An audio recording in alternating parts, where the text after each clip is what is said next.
Cá estamos, mais uma vez, no Ser Igreja, o programa da Rádio Sim, da Diocese de Braga e também, como habitualmente digo, aberto à Diocese de Viana do Castelo, para refletirmos, darmos notícias sobre a vida da Igreja que está nestas dioceses e também na Igreja Universal. É um programa que procura trabalhar os temas de atualidade, não por fofoca, como se costuma dizer, mas porque são temas que interessam à construção de um mundo melhor. Um mundo mais aberto, mais fraterno, mais solidário, mais baseado e assente nos valores eternos que a Igreja desde sempre nos ensina. E, no fundo, é um programa aberto também para a nova evangelização. Nós estamos, neste momento da história da Igreja e da humanidade, perante situações absolutamente dramáticas. Uma delas, por exemplo, tem a ver com a natalidade. E é curioso ver os políticos todos entusiasmados a falarem da natalidade. Mas foram esses mesmos políticos que, durante anos e anos a fio, na Europa e em Portugal concretamente, mais fizeram para destruir a natalidade. Neste momento, como temos a natalidade mais baixa ou das mais baixas da Europa, deitam mãos à cabeça porque não há substituição de gerações, isto é, dentro de poucos anos não vai ser preciso abrir mais escolas, pelo contrário, teremos que fechar.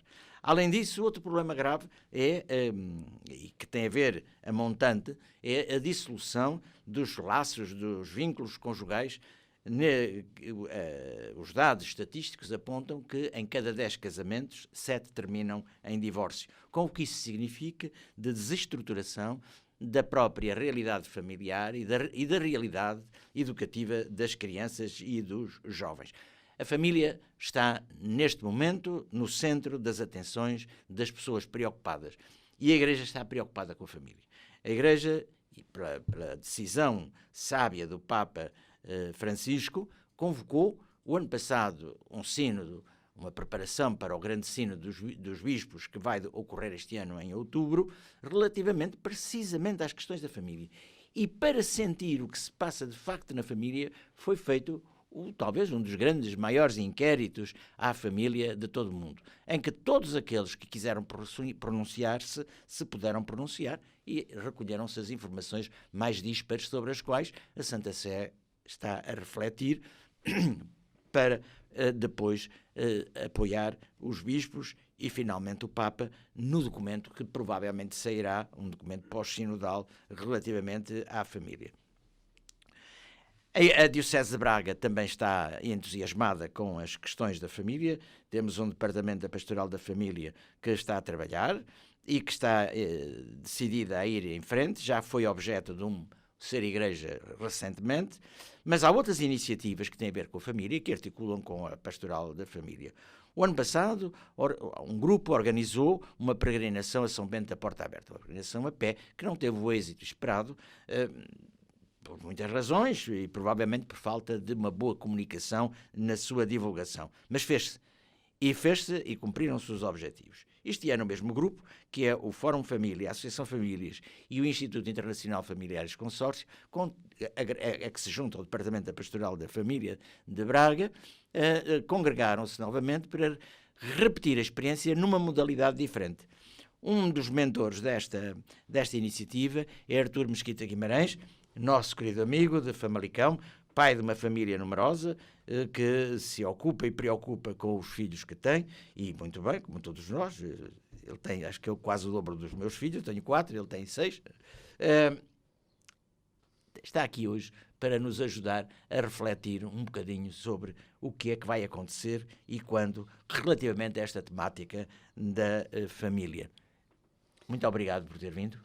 E agora diga-nos o que é que vai acontecer. Muito bem. E quando.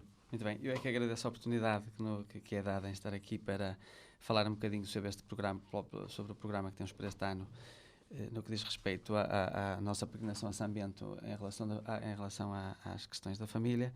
E, de facto, o programa, isto vai acontecer no dia 4 de julho de 2015.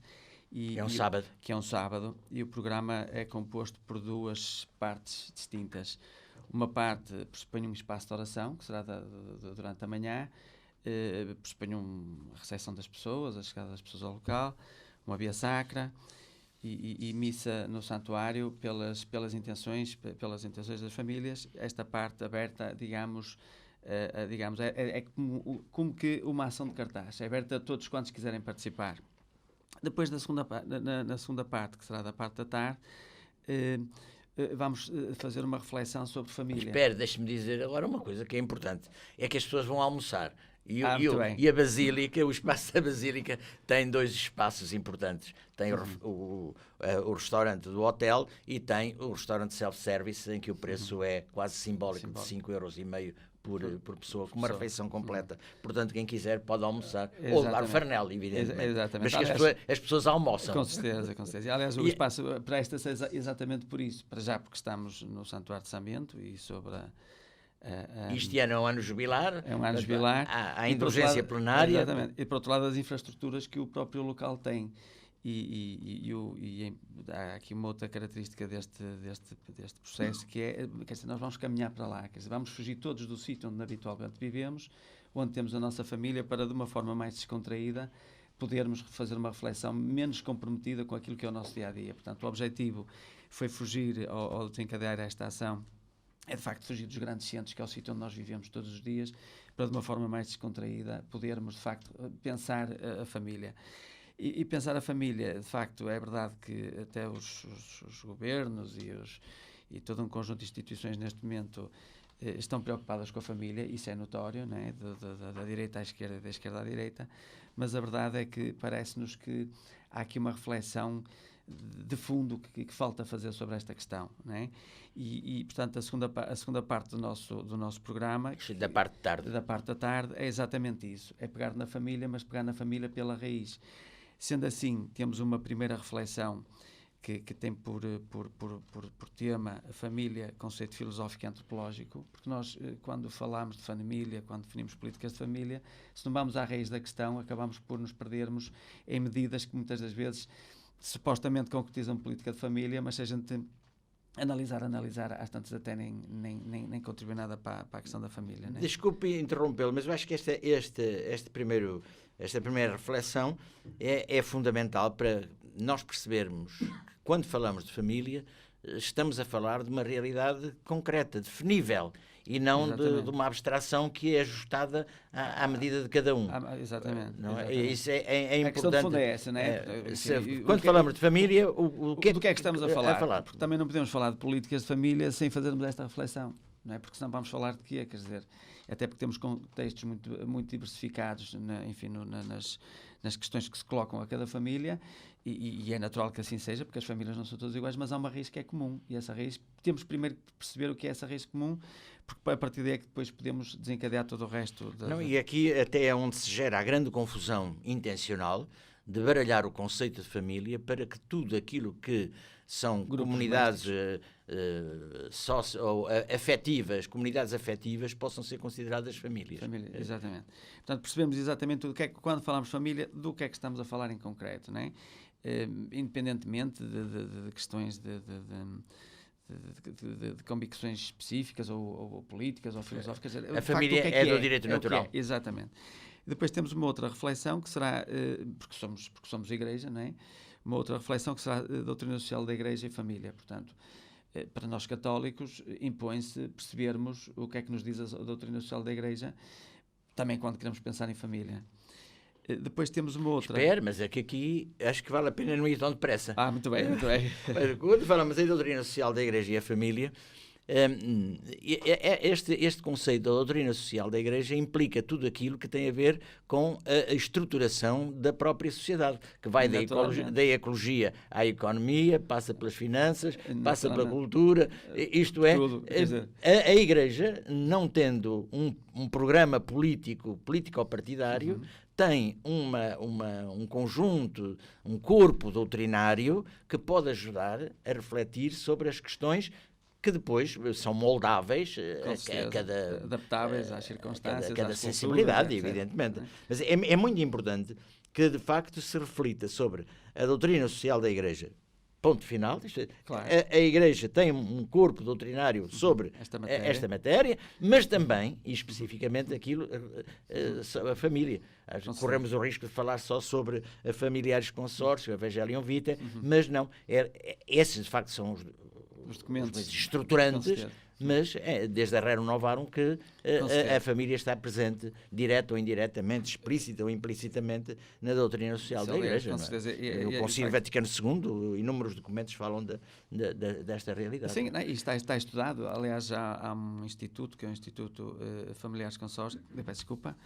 Centésimos anos, estava a confundir com o parceiro da Centésimos anos, que se dedica exatamente a esta matéria, não é? Portanto, o estudo da doutrina social da Igreja, nas diversas vertentes, e que é instituído por São João Paulo II, e de facto tem a missão de não só estudar a doutrina social da Igreja, como dar a conhecer ao conjunto das pessoas, a todo mundo, urbi et orbi. Exatamente, a todo mundo. Muito bem, quer dizer, portanto, temos portanto, temos a primeira reflexão, que é a família no seu conceito de base, né? Temos a doutrina social da Igreja, e depois, então, sim, já estamos em condições de podermos falar de política e políticas de família, porque sem estas duas primeiras componentes estruturantes de todo o processo, também estamos a falar de que é quando falamos de políticas de família, mas estamos a concretizar essas políticas como e porquê. Quer dizer, se não conhecemos a raiz do problema, não podemos, de facto... Se não sabemos quem é o destinatário... E quais são as consequências e quais são os aspectos práticos de todo este processo, também será muito difícil fazermos política de família, porque não sabemos do que é que estamos a falar, e muitas das vezes até estamos muito bem intencionados, mas cada um está a falar de uma coisa, porque havia a questão das medidas no sentido daquilo que são as suas preocupações diretas, que podem até ser diferentes da família que está ao lado. Por exemplo, para dar um caso prático, agora falou-se naquela redução do imposto automóvel, não é? Quer dizer, apresentado como uma grande medida de família, até poderá não ser. Eu até poderei optar por andar de transportes públicos, quer dizer, não significa que não seja bom que quem compra carro, que haja ali uma justiça fiscal, ou quem quer, ou da forma que for, mas quer dizer, pode não ser uma política de família em si. A política de família é muito mais do que isso. A política de família é proporcionar para que as famílias possam de facto ser e viver e decidir nas suas diversas vertentes, que pode ser comprar carro ou não comprar carro, pode ser ir ao cinema, o direito à cultura, o direito à educação, e na medida que cada família entendia pela sua liberdade. Portanto, quer dizer, resumindo e concluindo, o que eu quero dizer com isto é que vemos que não estamos a ter de facto verdadeiras políticas de família, são as coisas a bolso que vão concretizando para aqui ou para ali, mas que não... Sabe, a sensação que eu tenho, para não dizer a certeza, é que perante o colapso da sociedade e que se reflete nesta realidade que eu disse há bocadinho, a quebra da natalidade que se mantém desde 82, sem sobressaltos, ela mantém-se sempre a descer, o aumento assustador do número de divórcios, que em cada 10 casamentos 7 terminam em divórcio, e este número tem tendência a aumentar. Falar em políticas de família em termos materiais penso que é muito importante, mas seria também importante refletir o que é que é preciso fazer para que os casamentos tenham uma maior consistência e não se dissolvam, ou pelo menos os vínculos civis não se desfaçam tão facilmente, porque hoje basta ir ao registro civil e dizer estou divorciado e pronto. Não há... Pois, a política de família é isso mesmo. Portanto, é deixar, por um lado, as famílias serem, não é? Porque, no fundo, as famílias são confrontadas com uma série de dificuldades do próprio tempo que as pessoas têm umas para as outras, sob o meu ponto de vista, que faz com que elas, com facilidade, se destruam, se desvinculem uns dos outros. Portanto, política de família é exatamente isso, é arranjar um espaço, é conseguir um espaço de uma forma, enfim, criativa, com certeza, que permita que as pessoas de facto possam fazer essa célula muito unida, que é a célula base da sociedade e que é a garantia de que a sociedade vai se perpetuar pela perspectiva da procriação, por um lado, mas também que se vão criar aqui laços de facto de solidariedade, uma escola de vida para que depois todos nós possamos ser melhores cidadãos. E esta é que tem que ser a grande aposta. Portanto, quando falamos de políticas de família, não estamos só a pensar em fiscalidade ou só agora o Estado vai ter que trazer dinheiro para as famílias. Não. O Estado vai ter é que criar um conjunto de condições ou promover um conjunto de condições que permitam que, de facto, estes laços que são próprios da família se consigam alcançar. Esta é que é a política de família. Não é tanto... Podemos nem olhar para os números de fiscalidade ou coisas do género. Não, é de facto criar um ambiente na sociedade que permita às pessoas ligarem-se no matrimónio e aí de facto constituírem aquilo que é o início da sociedade em cada momento e criar melhores cidadãos, liberdade para educar, liberdade para a cultura, liberdade, mas quer dizer, mas fazerem isso em liberdade, porque acabamos por ser muito condicionados, não é? Eu acho que falou aí, há um elemento sobre o qual não se tem trabalhado, que é o ambiente cultural. O ambiente cultural é profundamente de ataque à família, à estrutura da família. As notícias dos jornais sensacionalistas e dos menos sensacionalistas, chamados jornais de referência, publicam sistematicamente artigos que estão numa linha que promovem e apoiam a desvinculação familiar ou conjugal, enfim, chamem-lhe o que quiserem, e passando pelas telenovelas em que as situações mais estranhas e o divórcio é apresentado como algo natural e sem consequências e absolutamente de forma irresponsável. Portanto, há que fazer, em meu entender, e depois corrija-me se eu estiver errado, uma verdadeira revolução cultural que tenha a ver com a família. Naturalmente, porque falar de natalidade sem primeiro falarmos da família pois também não faz sentido. Não faz sentido. Aliás, a natalidade só faz sentido no âmbito da família, que é o sítio adequado e concreto e natural, até por uma questão ecológica, onde a natalidade deve surgir de uma forma, digamos, espontânea e de uma forma não como quem adquire mais um objeto lá para casa, mas acolher, é onde as pessoas devem ser acolhidas porque são. Por aquilo que são, não é? E de facto, a verdade é que temos uma cultura, até na questão do pudor e etc., quer dizer, uma cultura que é um ataque, digamos, à família inequívoco, que a gente vê qualquer outdoor para publicitário de qualquer um automóvel, um automóvel, o que é que é tudo ali, de facto, acaba com esta destrói mais ou menos, portanto, de facto, impõe-se todo um conjunto de medidas que enfim, promovam a família na sua essência. E depois temos já estávamos a falar da terceira reflexão, política e políticas de família. Portanto, essa reflexão que é importante. Acha que em Portugal tem havido política de família? Eu acho que não.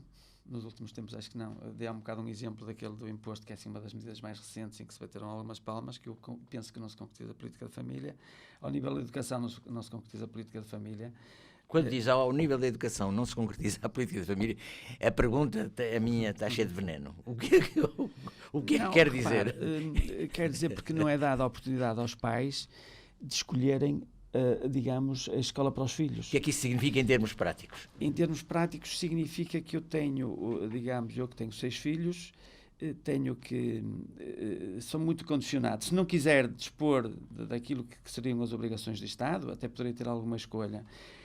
Uma vez que vivemos uma vez que é uma obrigação do Estado promover, colaborar na educação, na perspectiva de proporcionar as condições para que as famílias possam ter enfim, as escolas para os filhos, né? E eu não tenho grande escolha, não posso mexer que tenha dinheiro. Exatamente, mas eu pago 2 vezes a educação. Né? Eu pago 2 vezes a educação, que é uma injustiça.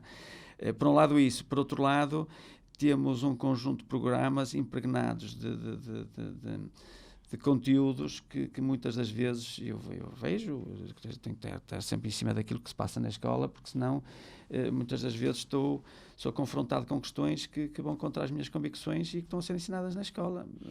Sim. Agora, por exemplo, com a teoria do género que está a invadir com a teoria do género, quer dizer, todas as disciplinas. E a maior parte das vezes nem me perguntam, quer dizer, fazem isto de uma forma muito debelada, digamos assim. Acha, fazendo assim um desvio que me parece significativo, acha que os pais em Portugal estão suficientemente atentos a esta liberdade que lhe negam? Não. Ou a ausência da liberdade? Não, penso que não. Penso que os pais andam um bocado distraídos. E andam um bocado distraídos também já é uma consequência da ausência de política de famílias, porque não têm tempo. Claro que pode ser condicionado por 2 fatores. Para já, porque estão desinteressados, estão mais preocupados com a conta bancária do que propriamente com a sua família e com os seus filhos. Ou estão preocupados com a sua carreira, em vez de estarem preocupados com a sua família e com os seus filhos. Portanto, aqui há uma hierarquia de prioridades. Eu, pessoalmente, primeiro a família, depois o trabalho, ou para outra, primeiro Deus, depois a família, depois o trabalho, por aí, quer dizer, há uma hierarquia, e as pessoas não respeitam essa hierarquia porque estão, digamos que, como que adormecidas em relação a essas matérias. E alguns deles até pensam mesmo que isso agora é o Estado que tem que tomar conta, não é? Porque é curioso, eu como já sou ultra velho, já estou quase a chegar à quarta idade, tenho-me dado conta, na minha longa existência e empenhada, que, de facto, quando se fala neste tema, que no fundo é a liberdade de educar, muitas pessoas, se não a maioria, pensa que isto é assim, que queremos mais escolas, mais colégios, escolas privadas da Igreja. Isso não é verdade. Não, repara, não de todo, quer dizer, o ensino penso que deve ser, portanto, o que é que acontece aqui? Aqui o que acontece é que o Estado se coloca muito portanto, impõe os programas, até mesmo as escolas católicas, muitas das vezes são condicionadas, até as universidades hoje são condicionadas por uma imposição do Estado em relação à educação. Isso é errado, o Estado não é educador. Quem tem a competência educativa são as escolas, e essa autonomia até deve ser dada às escolas. As escolas até algumas poderão ser do Estado, embora eu acho que pode haver outras que sejam privadas. Aliás, elas são todas públicas, podem ser mais neutras, sim, dizer, que nunca são. Para já, portanto, falha nessas duas vertentes. O Estado impõe a educação, um modelo educativo, não dá liberdade às instituições que têm a verdadeira competência de educar, que são as escolas e as universidades. O Estado sobrepõe-se a essas entidades, por um lado, e, por outro lado, abre pouca porta de que, de facto, eu, se for para o privado, tenho que pagar 2 vezes o ensino, o que também é errado. Agora, quer dizer, há escolas que não têm nada a ver, podem até ser privadas, de capital privado, de administração privada, e até nem serem católicas, e encantado, é bom que haja diversidade no ensino, não é? Mas respeitando a vontade dos pais, não é? Respeitando, por um lado, a vontade dos pais, e, por outro lado, o Estado entender que quem tem competências educativas não é propriamente o Estado, mas são, sim, as escolas. Essa autonomia que se diz que se dá às escolas, que em alguns dos casos acaba por ser meramente uma autonomia financeira e pouco, nem é o mais importante. O mais importante é a autonomia de ensinar, porque quem tem competência de ensinar não é o Estado, mas são as escolas. Portanto, está o Estado a sobrepassar as famílias, e tem que ser ao contrário. Eu entendo que as famílias estão acima do Estado. Eu acho que às vezes há uma confusão grande entre educar e instruir. E a educação digamos, é o suporte filosófico de fazer crescer as crianças e os jovens, e isso tem que respeitar as crenças e os valores dos pais. Portanto, aqui nesta terceira reflexão, política e políticas de família, com certeza que um dos temas a debater vai ser isso. E evidentemente depois vamos ter também a fiscalidade, porque uma família que tem 6 filhos não pode ser castigada por ter 6 filhos. O problema às vezes nem é o ser castigado, o problema é o conjunto de injustiças que há na fiscalidade, não é? Por exemplo, porque é que, eu vou dar um exemplo prático, uma família que composta por um casal e um filho, com um determinado rendimento, né? Enfim, vamos para aqui o número só para a gente ficar assim com uma referência para eu poder explicar melhor aquilo que gostaria de deixar aqui expresso, que receba, por exemplo, 3.000 euros por mês. O rendimento dessa família é diferente de uma família que receba os mesmos 3.000 euros, mas em vez de ser um pai e um filho, se for um pai, mãe e 4 filhos, ou 3 né? filhos, ou 6. Portanto, aquele rendimento, em termos de tributação fiscal, acaba por ser considerado como sendo o mesmo, quando não é, porque é dividir por mais. Claro que agora vieram também com 0.3, quer dizer, é uma medida, enfim, é uma medida paliativa. E não é só isso, quer dizer, ou é de família ou não é de família, eu não sei qual é o propósito que está por trás desta medida. Se de facto há a intenção de fazer a justiça devida porque ela não está e por questões orçamentais não é possível no imediato concretizar cada indivíduo valer por si, não é?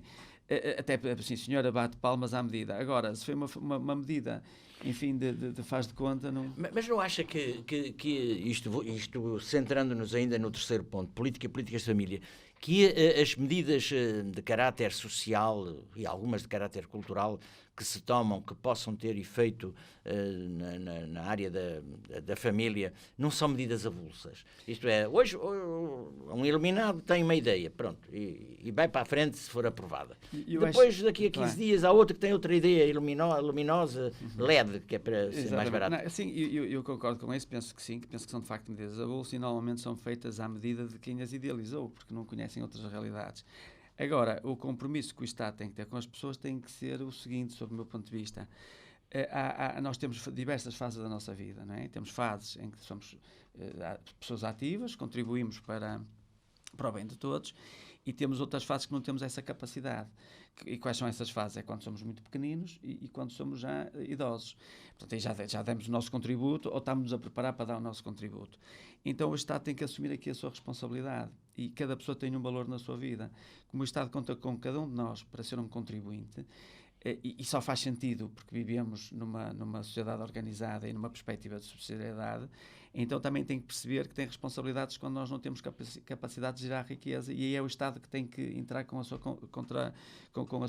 participação. Portanto, o que é que isto significa? Isto significa que o Estado tem e nós hoje conseguimos compreender que toda a gente deve viver, pelo menos deve ser salvaguardado que ninguém viva abaixo do limiar da pobreza. Isso é o compromisso do Estado. Independentemente da carteira de cada um, passa a expressão, há que garantir um patamar abaixo do qual não é lícito. Não é? Portanto, o que é que significa? O Estado tem que pensar que cada miúdo, num conjunto de anos da sua vida, tem um X valor para garantir que não vive abaixo do limiar da pobreza, e tem que assumir as suas obrigações, tem que responder com esse contributo. Esse é o princípio da solidariedade do Estado, não é? E da sociedade. Da sociedade, sermos solidários uns com os outros. Contribuímos, há alturas em que recebemos. Exatamente por isso é que nos organizamos em sociedade, e por isso mesmo é que criamos um sistema de segurança social. É para, de facto, ninguém ficar abaixo do limiar da pobreza. Também não tem que, o Estado também não tem que fazer mais do que isto. Não é? E depois aí, dispondo cada miúdo, cada família, dispondo pelos miúdos que têm desse valor, já o destina para aquilo que achar que é mais prudente, conforme a sua liberdade, embora possa ser um bocadinho balizado para depois não haver desperdícios, não é? Agora, por exemplo, para um caso prático, o cheque de dentista, que é uma medida, faz de conta. Não é? Às tantas, são as medidas avulsas. Às tantas, na altura em que eu tenho o cheque de dentista, o miúdo precisava era de umas sapatilhas, porque graças a Deus tem boa saúde dentária, e precisava era das sapatilhas. Portanto, é o Estado a impor-me, a dizer-me, olha, agora vai com o menino ao dentista. Como se as famílias não fossem capazes de gerir os seus orçamentos.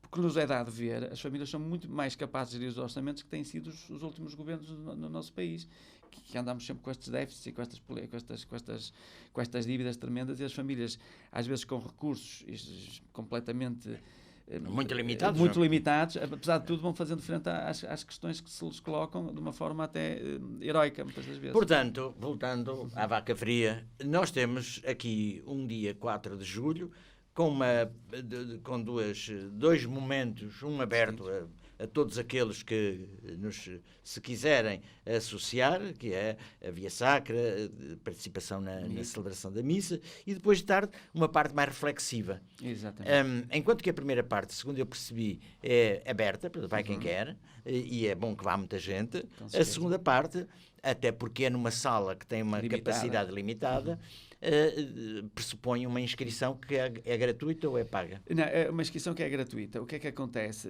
Portanto, nós com certeza não iremos conseguir chegar a toda a gente, mas e vai haver um conjunto de convites para um conjunto de pessoas objetivas. Mas de qualquer das formas, qualquer pessoa que por qualquer motivo se cruze com este nosso projeto, nunca deixe de contactar a organização se vir interesse em participar na parte reflexiva.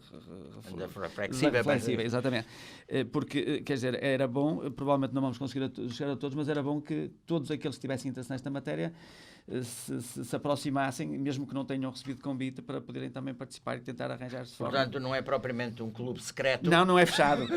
Vai chegar aqui, as pessoas estão ao nosso alcance, não é? Evidentemente. Então, as informações, quem quiser pode obter informações junto das instituições promotoras. Exatamente. O Fórum Família, a Associação Famílias e o Instituto Internacional Familiares Consórcio. Exatamente. Pronto, nós vamos voltar a falar no Ser Igreja deste encontro, porque ele é demasiado importante para que se limite a meia hora de contacto, e vamos continuar a falar sobre a família, porque de facto, como dizia São João Paulo II, o futuro da humanidade passa pela família. Muito obrigado por ter vindo. Eu é que agradeço em nome de toda a organização. Muito obrigado. Muito obrigado.